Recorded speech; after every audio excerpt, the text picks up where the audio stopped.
or Schneider? Schneider. Hey, Schneider. Yeah. Schneider. It's Will Schneider with me on this show today.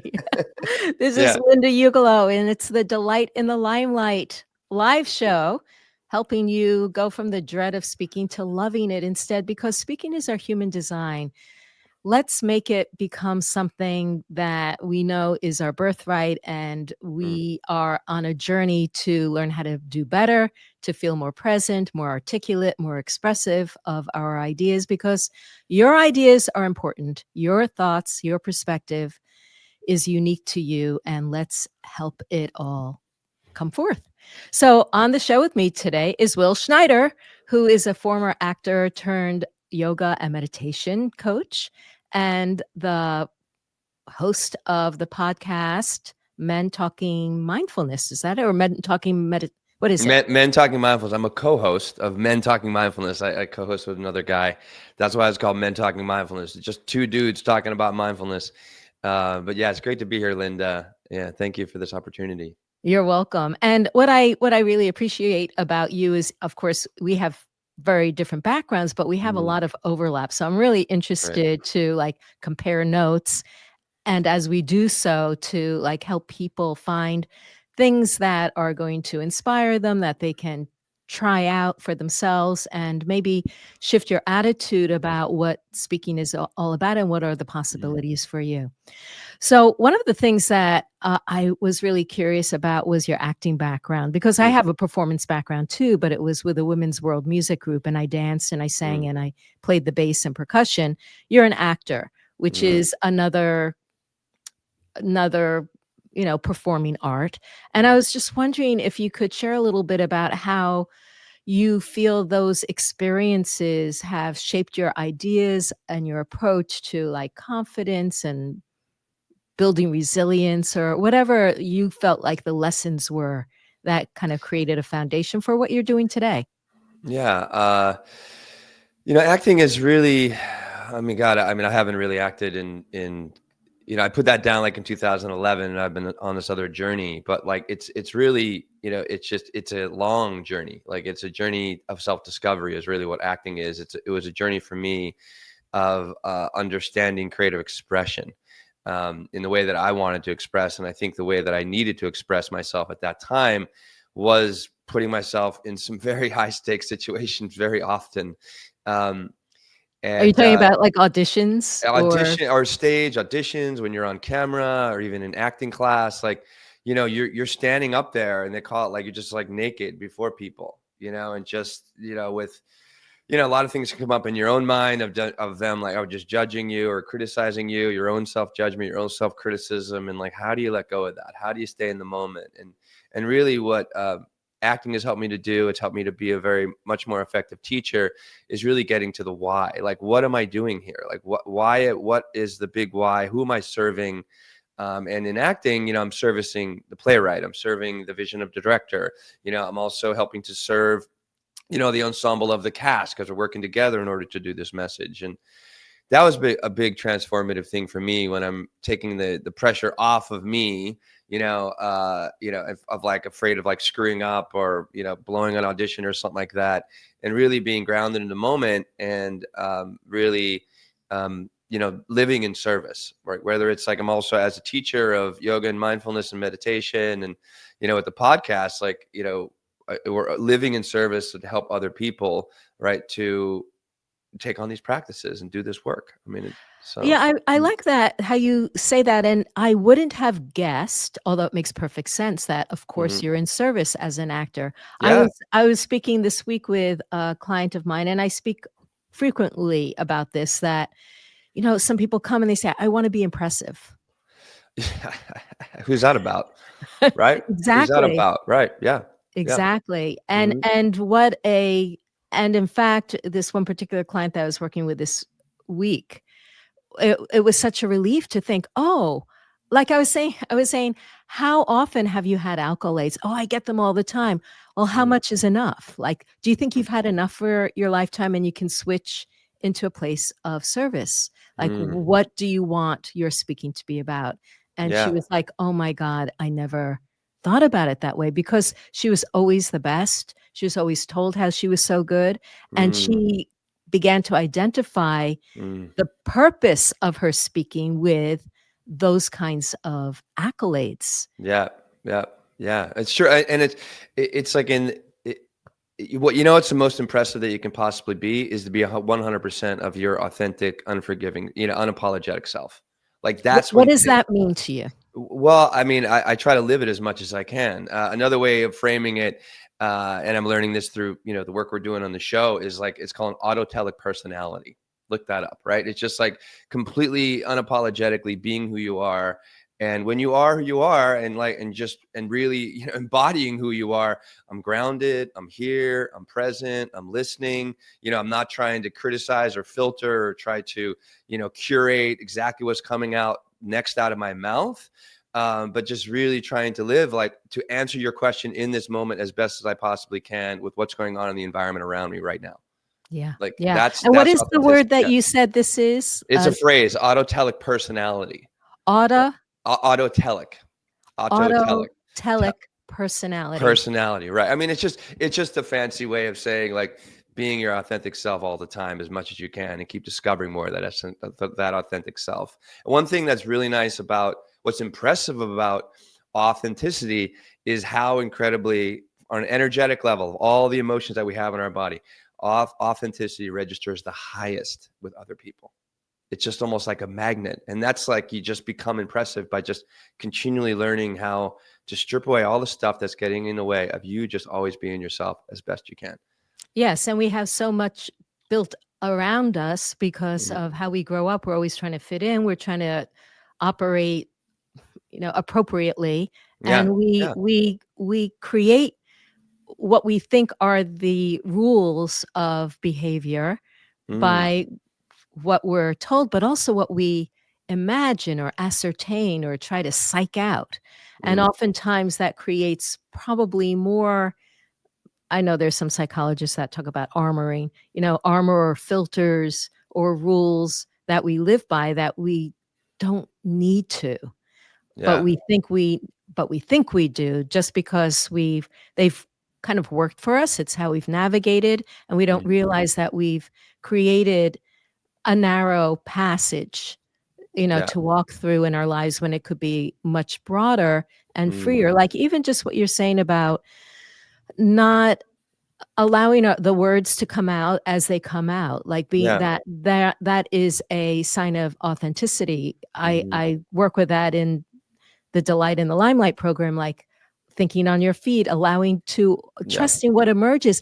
And to trust Yes. what emerges, you've got to explore that experience. So Mhm, you're not going to feel safe doing that, like as we're doing it right now, perhaps, mm, first off the bat without having a space to explore, well, what does that even mean? What does that feel like to let mm, words come out of my mouth and not know what it's going to be?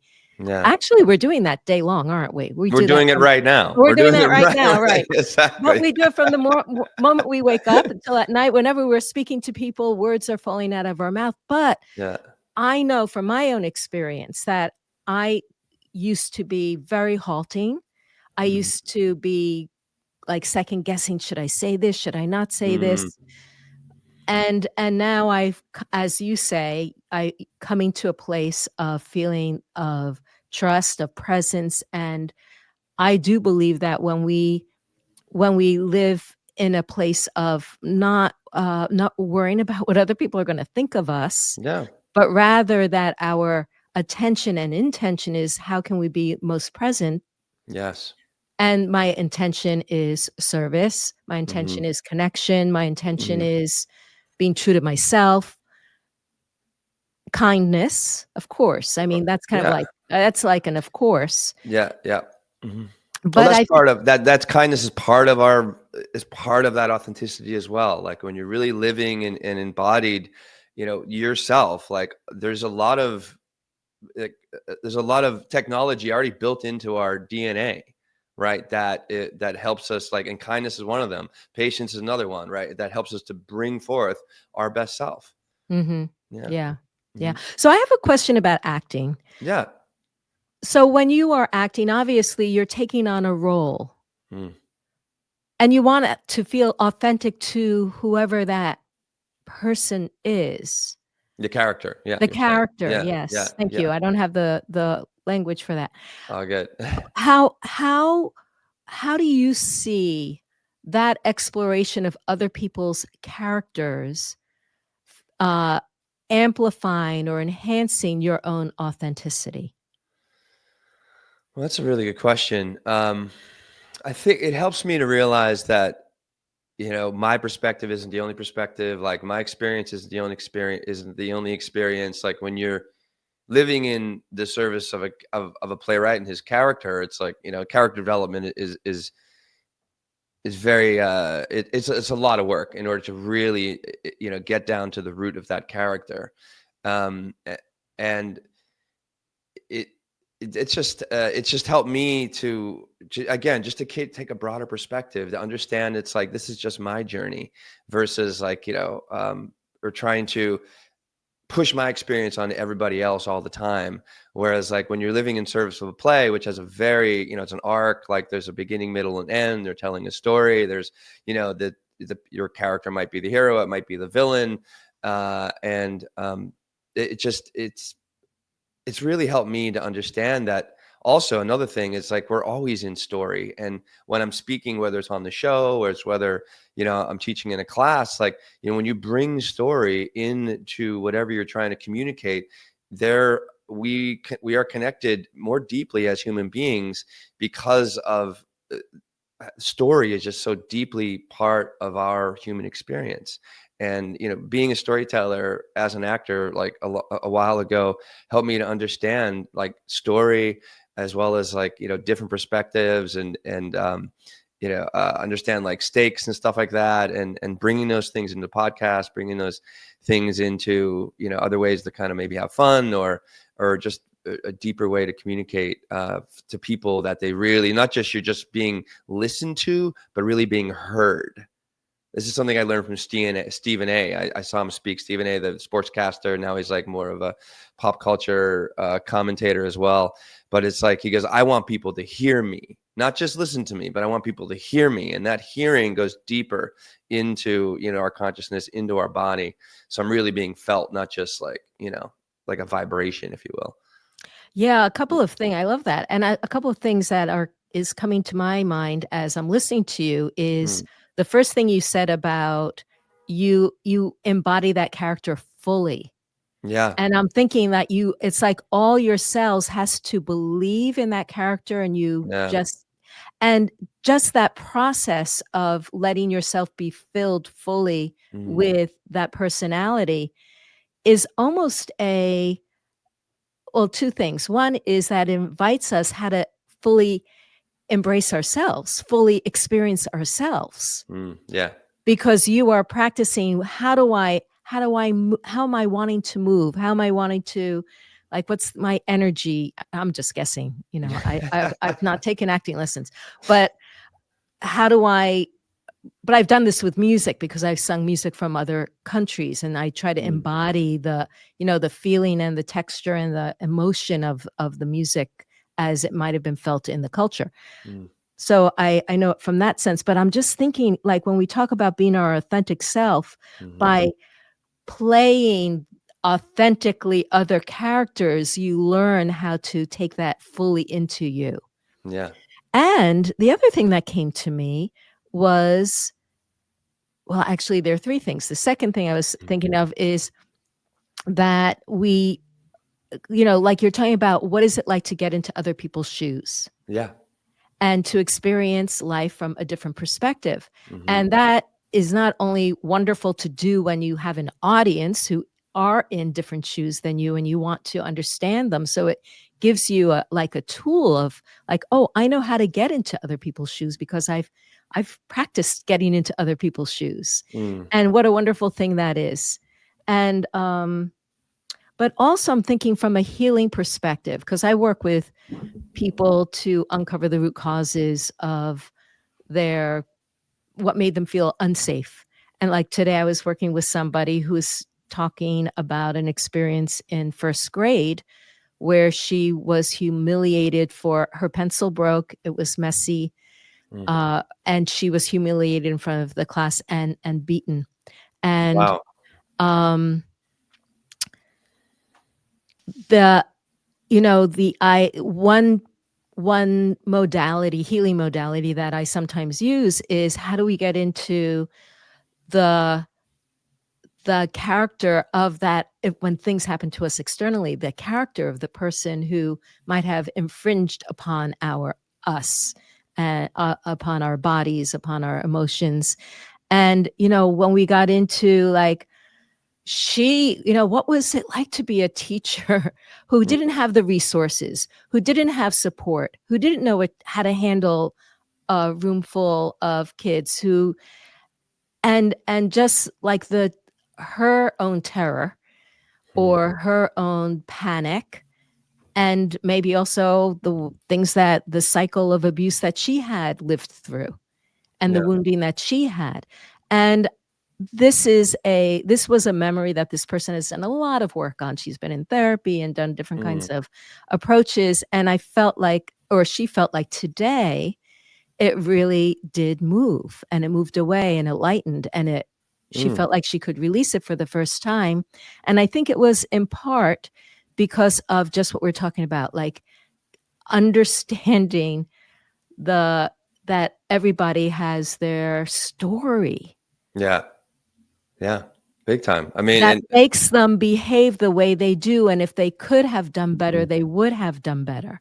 right, right. And today is an opportunity to do a little bit better.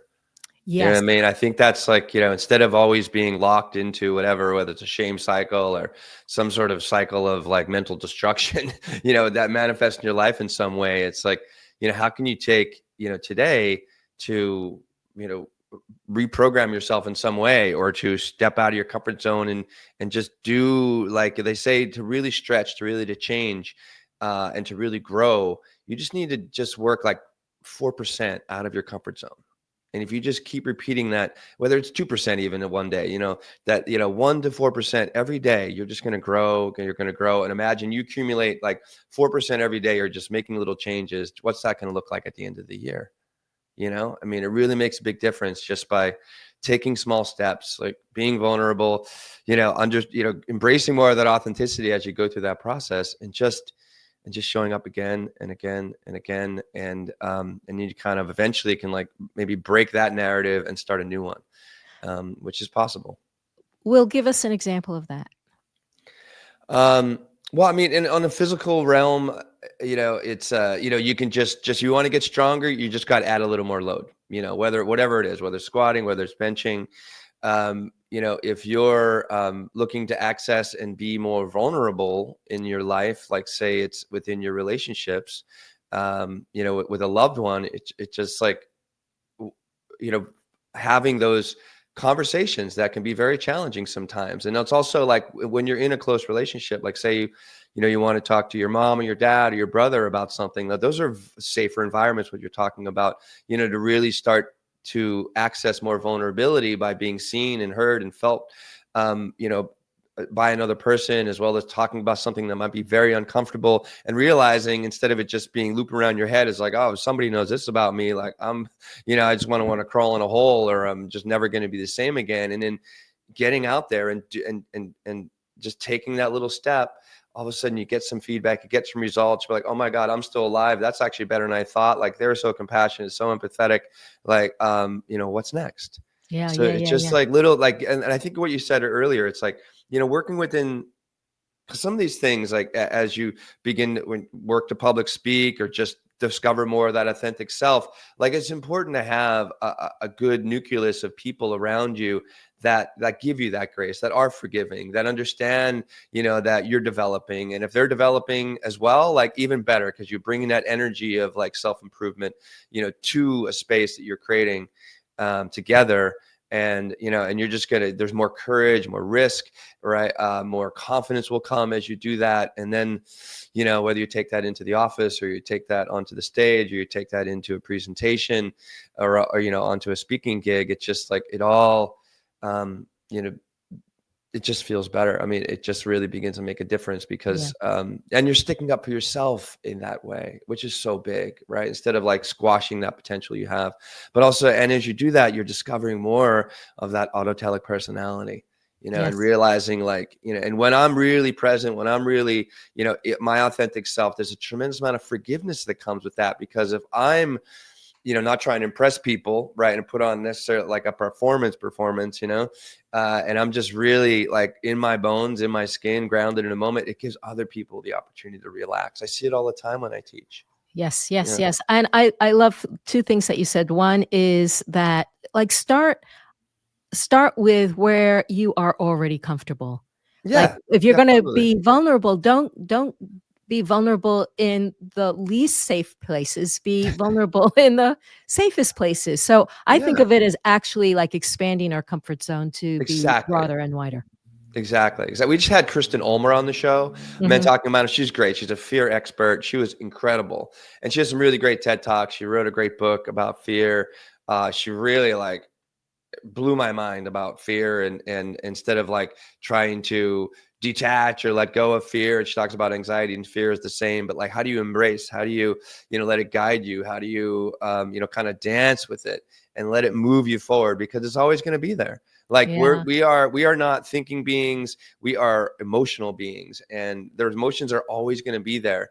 But when we begin to embrace, see them as an opportunity, and not let them like kind of crush us, we can really grow and really create a lot of greatness for ourselves and other people. Yeah, I saw you did a little, Instagram reel on that. I was listening to that Oh yesterday, yeah, yeah. and, I love the idea of embracing. My definition of embracing is a little different than hers because I feel Mm, like I don't want to I see fear as a messenger. I I don't see agree. it Exactly. Yes. so I wanna say, "Oh, I have fear. What is that about?" And I Yes. like to get to the so I like to use it as, a pointer to what the root causes are, Hmm. because I think that that's way, way, way easier than just dealing with looking at it as something in and of itself that doesn't have any other, you know, tentacles or connections, Mm, and that we're just trying to like, "Okay, what do I do with this thing that's taking over my body, and what does mm, that mean to okay, I'm feeling the energy, what now?" I mean, I feel like you can do that, but it's a much harder road than to say, "Okay, what is this fear about?" "Oh, it means, mm. maybe I'm not comfortable with authority figures, and wonder where that came from." Yeah. And, "Oh, maybe this is something I can release and let go of." So, I feel like it's an important thing to look at. It's important to embrace it as a means of investigating it Right. and then healing it rather than just, um I had someone who wrote to me today, I mean, it's so relevant, all the things you're talking about, who Mm. said, "I wanna take fear and redirect it." And I get, "Yeah, I've tried that so many times." Yeah. Right. And yes, eventually it'll work, maybe after some years, people who are teaching and they're afraid for after 10 years, they feel comfortable speaking to their classrooms without any kind of Sunday night dread, but Right. Yeah. Yeah.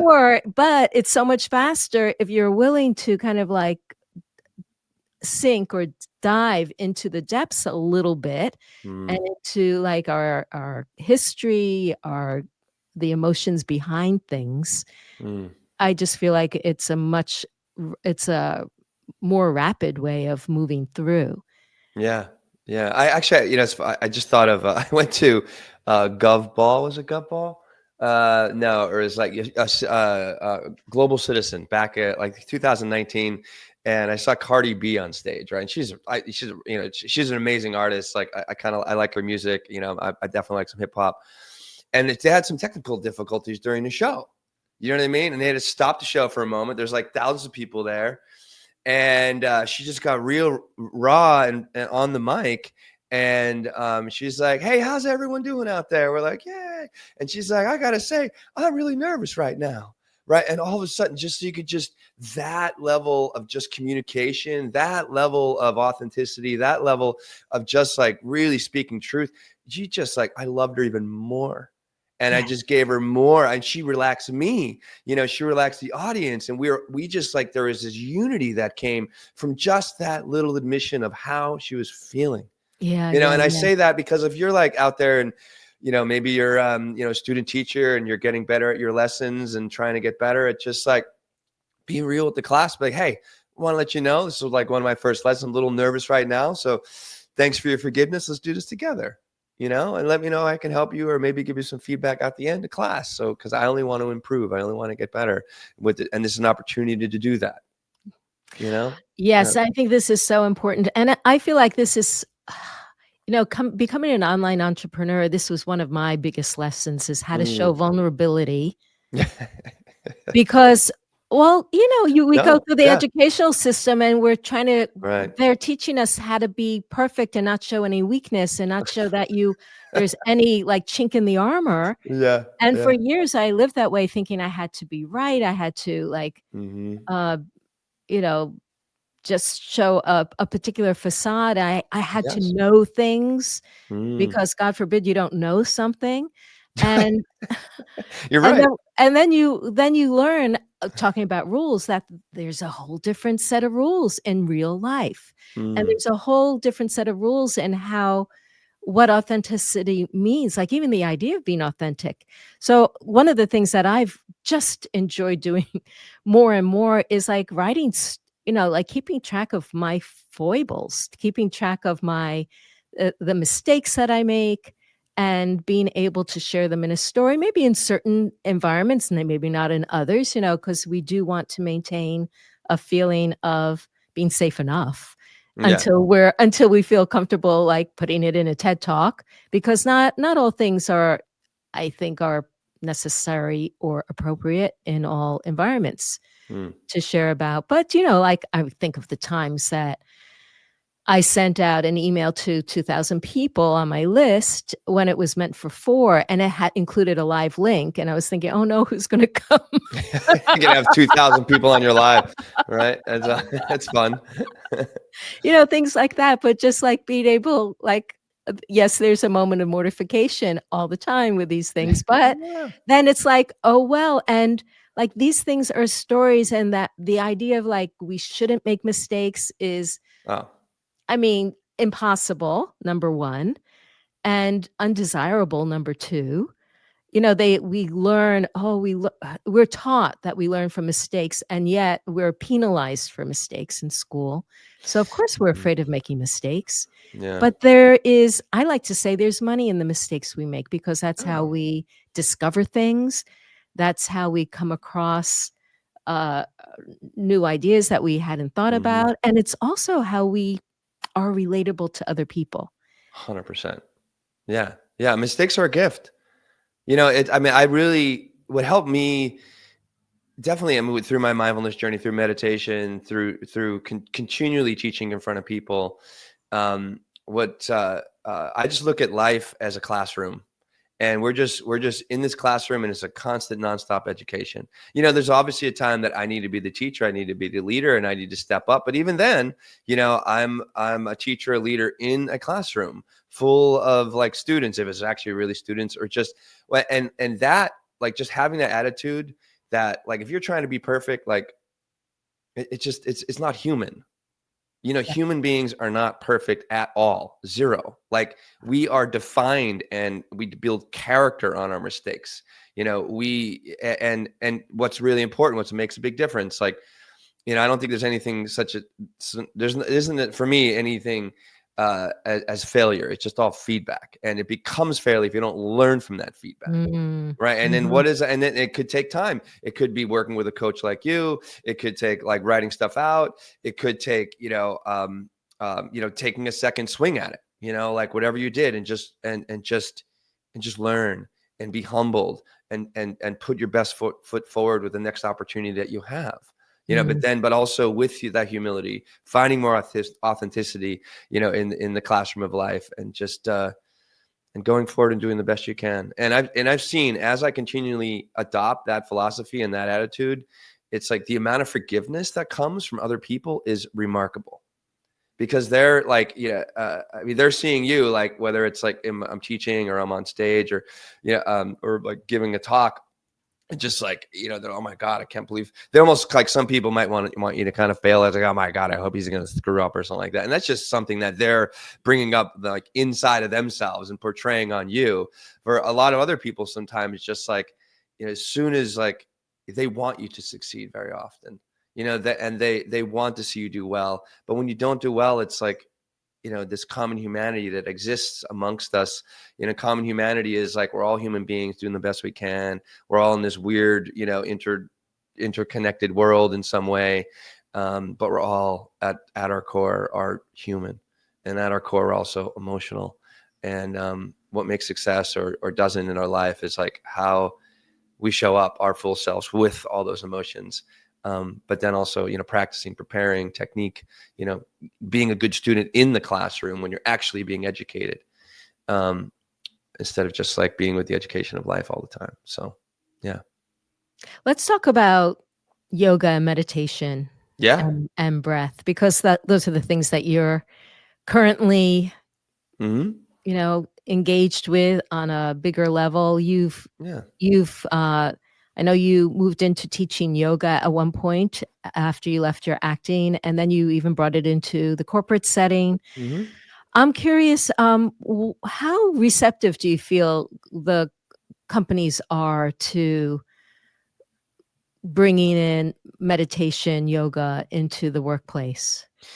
Um, it's a slow drip, is what I'll say. I think it really depends on leadership, and if you have, CEOs, managers, like big time decision makers that are all just like, hey, well, work 15 hours a week and I don't care about your sleep. I don't care, about, like your health. He goes, just show up, punch the clock, and put in those, 12, 15, 8 hours, whatever it is. And not really, and sacrificing the human being inside of, and really seeing, I think the human being is really important, instead of it just being a number, that comes across your desk every couple of weeks when you need to pay them or something. So I think it really starts at the top. I was working with this one company. We just lost the contract at the end of last year. They got bought by this larger company. The CEO was way on board. I was actually working one-on-one, like executive coaching the CEO, who had this whole program for his entire company of 87 people. And it really, over 2 years, really started to see a big difference in health and focus and productivity within the company. And it was really working. They got bought by this larger company. This CEO is still part of this company, and he goes to a board meeting. It's like kind of first board meeting with this larger company, and he pitches, this mindfulness program. And he described it as a bunch of like 67-year-old like white men, and they thought it was woke. Like, I was like, so when the hell is mindfulness woke? It's like, this is, it's like, that was just their interpretation of it. And they just shut the program down right away.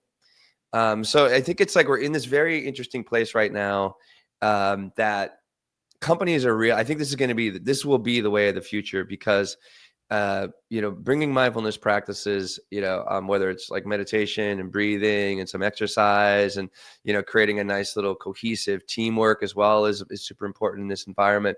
It like boosts the bottom line in productivity, in days off are decreased significantly. Creativity goes up, and innovation. So it's like, you're really getting the best out of the employee and out of the group, and then really, raising the consciousness essentially of the entire company.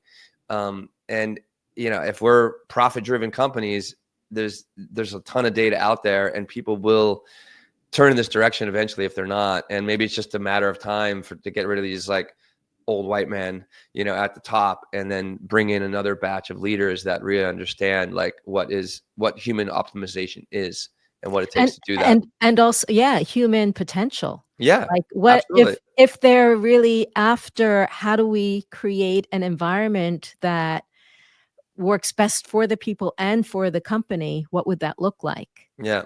Yeah. And in fact, I would love to actually brainstorm with you, like Yeah. fantasize if we were to design like a work experience for some imaginary company. But before we get into that, let your Yeah. mind cogitate on that a bit.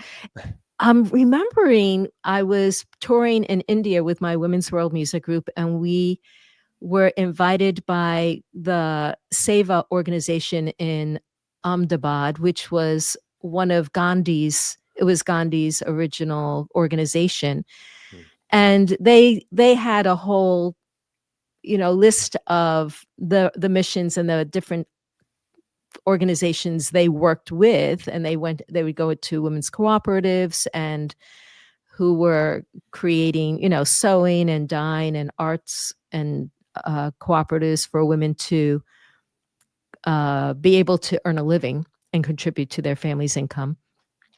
But they started each day with, not surprising, meditation and chanting. mm, And they also danced together. There were so many places, like we would go into a cooperative and we'd, learn about what they were working on. They'd show us all their stuff. And then we'd say, "Oh, we'll sing for you." And we'd sing for them. And then all of a sudden they looked at each other and they'd pull down these tambourines and drums and whatever. And they all sang for us. And I'm thinking, oh my God, these are like working environments where people actually make music together mm. Yeah. and dance together, and it's like they've brought in the joy of life, and just like how when you sing together, when you play together, when you dance together, you're in harmony with each other and you're creating the shared experience that is beyond the intellectual and the productivity, but Mhm. creates a bond between them which is indescribable. Yeah. I'm really a big fan of the concept of, and this is something I read in Napoleon Hill's work, Think and Grow Rich. He's like, when two minds come together, and this could be five minds, right? There's a third mind that's formed. And this third mind, what I'm seeing, whether it's like a one-on-one coaching or whether I'm working in a group activity, is where the potential is where the possibility is where the creativity is, where the innovation is. And you said together, like, 10 times, in like your previous statement earlier. And it's just, that's what it takes. It really takes it just being together. But what does it mean to be together? Right. And it just, what you talked about, like being open, being vulnerable, being truthful, like not trying to hide behind some sort of like facade, but really just being open and available to people. And that's, again, you bring out our best potential by being with other people, that are on the same mission, that understand the same why, that are moving in the direction of, together in order to make a difference with like the company's mission, for sure. Yeah. Yeah, yeah. Okay, Mhm. so let's Yeah. fantasize a little bit. Like, if you were to design, a day, or where do you see that people might do some meditation or do some yoga or some breathing together, or like how would you how would you what are some of those points of the day that you would insert? And this is within like a large company, small company, like what are we I don't looking know, at take here? your pick. Well, this is Okay. just a fantasy. Well, okay, just even like a little department, if you will, right? I think, well, I think what you mentioned earlier, with the work with Gandhi is getting people together, like having fun together. I think is very important. Instead of always being about work, work, work. It's like, what if you get out in nature and take a hike? What if you just get outside, a few times throughout the day and just go for a walk together without technology, without making it about work, but just really connecting to yourself, connecting to others, connecting to the environment. I think those things are very important, like doing fun team building activities, right, that help people to really see another person. Like, instead of just the accountant, it's like there's the accountant. The accountant has a life, he has a passion, he has things that he likes to do outside of work, or just even people talking about their families or their kids or something like that. So that's something that I would do. Maybe that's once a week. You just do something together that's fun for a certain amount of time. And it was nice when you put something like that in the calendar, that just, brings up that anticipation, can bring up that excitement, can bring up that joy, who knows what kind of opportunities can come from just creating that, like or maybe it's just once every 2 weeks, maybe it's just once a month, like do something together. Love that. I love that. And even just like getting out to take a walk at lunchtime or something, like Yes. a Yes. department walk on Yeah. Friday. Exactly. Mhm. I mean, like, or just taking meeting walks. Like, I mean, this is what Nietzsche, Steve Jobs influenced by Nietzsche, and Nietzsche said all great ideas are conceived when walking. And one of the ways that Steve Jobs built Apple, he took most of his meetings were on walks. There's a huge physiological thing that's going on in your body, when you're walking, and it opens up different creative centers in the brain as you walk because of the contact you're making on the earth. I mean, this has all been studied.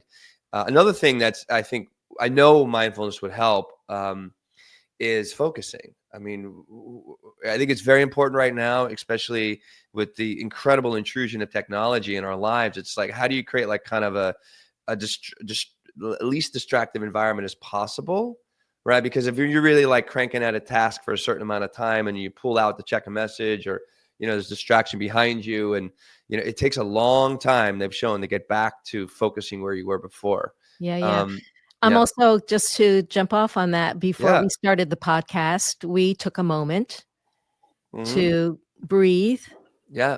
center ourselves, and state our intentions. And I could imagine doing that at the beginning of meetings. Like, okay, we're all been busy. Let's take a moment to transition. Let's close our eyes. Yeah, no, I think absolutely. That's the one thing I teach with the companies I work with, the people I work with. It's like, how can you, as a leader, right, bring this into your meeting and just take 5 breaths? Just take 5 breaths, focus everybody up. You know what I mean? Like, people, might think it's a little weird or this or that, and just that's the thing about being leader too in this regard. It's just like, just go forward. The naysayers are going to be there, but it's funny. Like, when you have a collective, like a majority of people, right, doing this, all of a sudden those naysayers be like, oh, well, that actually kind of works, and I'm like, now I'm part of the group. So that's a great way to start meetings. Another way, but knowing the human mind, our ability to focus decreases rapidly after about an hour or 90 minutes. They've shown this, right? So one thing, there's something called the Pomodoro method, which I've used very effectively. It's about, as you're already shaking your head, like 25 minutes on focusing on one task, only focus on that task. When I do that 25 minutes, my phone's on silent, all my technology's gone, or I silence everything so I could just focus. And after that 25 minutes, I take a 5-minute break. Sometimes I do that in 90-minute chunks, right? So I'll, work for a concentrated 90 minutes, and then I'll take like 5 minutes of physical activity or 10 minutes of physical activity where I can like get outside and go for a walk, or maybe just kind of jump around or just detach from it all. This can be a great opportunity to do some like simple stretching with yoga. So there's a lot that you can do. Yeah, Um, I'd love to see people like normalize stretching.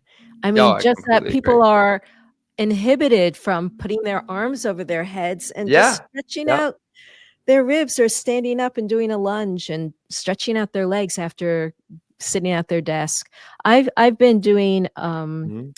some natural vision improvement, and one of the techniques I'm using is called 20-20-20. Every 20 minutes, I have There you my go. alarm set. I stop to look outside at least 20 feet away for at least 20 seconds.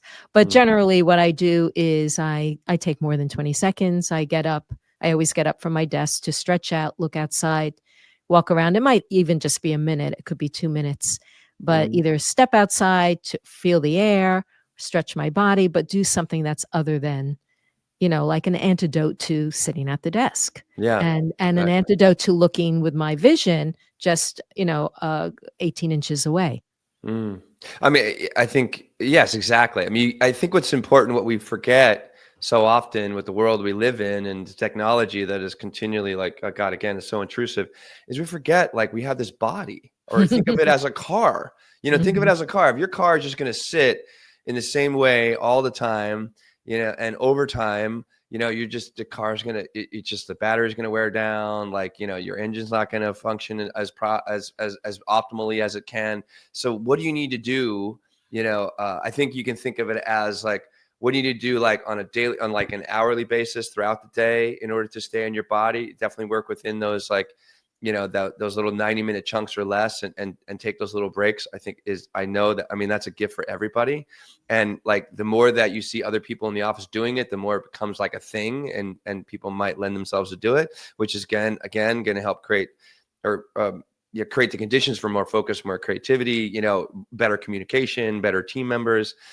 I think also on like from a weekly standpoint, it's like, what are you doing to strengthen your body on a regular basis, or just stay in your body and release from that? I talk in class in yoga. It's like, we're having postural kyphosis from people like kind of, hunching down all the time, closing their hips, closing their shoulders, or closing that heart space, or closing their lungs, right? Which is our energy system, like bringing energy into our body.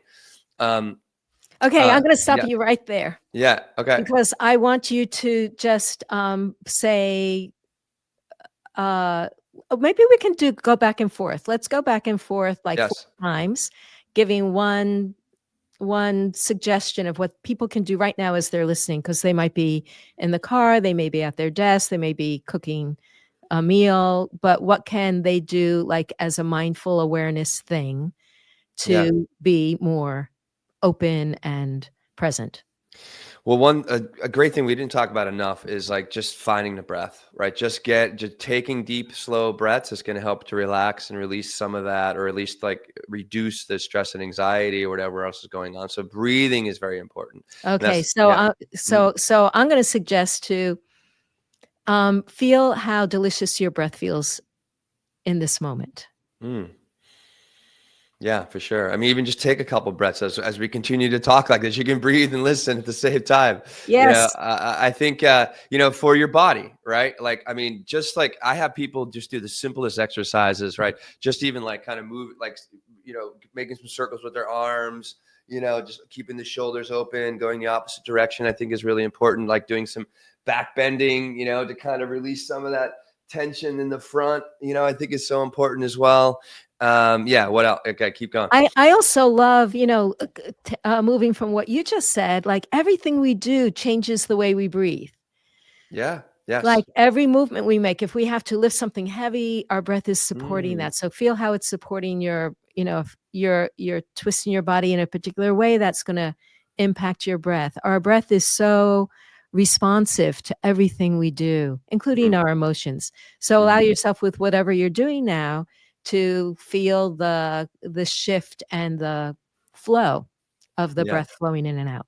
Okay, take it away. I think also like, taking time, forward folding, like I think is, I know we sit a lot, so we're kind of folding in our back, but just like letting your back open into a nice, like just drop it down, like keep the feet a little bit wider apart, like a little wider in my hips, bend the knees, and just get really heavy in your trunk, really soften the face and the jaw. You can even take the hands behind you to open up more of the shoulders, or even just simply, interlace the fingers behind your back and just rolling through your head a little bit. Oh, get the blood flow going, going in both directions, finding the breath. We should do that. I think it's very important. Sometimes we hold a lot of tension in our face. We're talking about that. I know we're talking about public speaking. It's just like, just doing simple articulation exercise. Open the mouth really wide, like, wide, wide, wide, and going the other way, narrow, narrow, and just really exaggerating all of that, releasing some tension in the face. Raspberries are great. Shake it out, shake it out. One more. It was funny, Linda, is I asked people to raspberry in class. I know it's fun, right? And it's funny, but I asked people to raspberry in class, and there's so much tension locked in their face and their jaw that they can't even raspberry. Yeah, it's one of the things I teach in my Love and Transform Your Voice is how to raspberry. Yeah. Because in our singing group, that was the very first exercise we did every single week when we rehearsed, was doing sighs on raspberry. So, going up. So I know. fun. So fun. Right now. And look, we're laughing about it. And it's just like, it just breaks up tension in your face, your jaw, your shoulders, and just like helps you to, again, just relax and get it deeper into the moment, because that tension holds. That tension is holding us in a certain, energetic, mental, and emotional state. Whereas like, you begin to become aware of that and release it, and it's practice. Again, if you just, just take one of these tools, right? This is the one thing that's really important that I've learned through mindfulness is just start with one thing we've talked about today, just one simple thing. Keep practicing that consistently every day or a few times throughout the day and watch, how things start to change. And then you want to add something else. And then you want to add another thing, Yeah. right? But just start that one thing, Yeah. repeatable, and it really makes a big difference. Well, let's try to review some of the things that we talked about. So, Yeah. to help people along. So we talked about breathing or stretching, like getting up from the desk. What else? What are some things? Let's just make a long list for people. Well, that's like, so, breathing, get up your dead. Yeah. Just about specific movements. I think we really close our chest and our shoulders. So like Mhm. making shoulder rotations. I think spinal twisting is very important as well. Finding your breath. Even Making just like, sound, yeah, making making sound. sound, right? I think the key is getting in your body, in those moments throughout the day. But then I think also where you spoke a little bit earlier, it's like, how can you get a little bit deeper? How can you get to the gym or get to yoga class or get to a dance class to just really strengthen the body, create more stability, release that, or just kind of down regulate some of that stress and anxiety that's getting in the way of your authentic self and your Yeah. brilliance. And we also talked about, letting words fall out of your mouth and trusting what comes out. Yes. Yeah. Yeah, We for talked sure. about, listening, Hmm. uh, and, I feel like there's something. We talked about authenticity, autotelic personality, you know, Oh, sharing vulnerable moments. yeah, absolutely. Yeah, sharing vulnerable moments with people, Love it. like, find people to Hmm. share your foibles with and the things that didn't go so well that day, and Yeah. you talked a lot about forgiveness. I really appreciated you Mm. talking about the forgiveness of yourself and forgiveness that you get from other people, Yeah. and when you share these vulnerable moments, you often it helps you forgive yourself and release any kind of shame around it. Yeah. Yeah.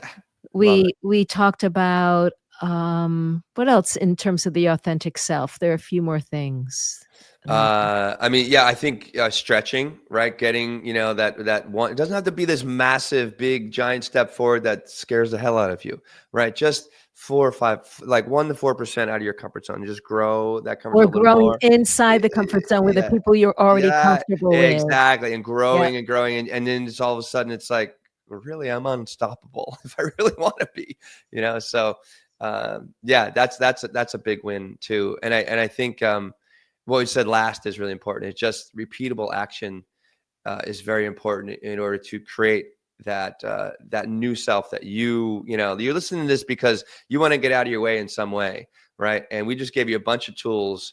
And what is one that you can do in order and repeat it and just watch how you can grow and report back to us and yeah. tell us how you're Yeah, doing. yeah, yeah. Yeah, yeah, yeah, yeah. And I think we started also with, like, getting into other people's shoes and how acting and, like, Yeah. assuming other people's, characters allow us to understand the audience, the people who we're speaking to more. So rather than seeing them as on the other side or against us or, that we cultivate a sense of, understanding and connection through Yeah. trying on the character.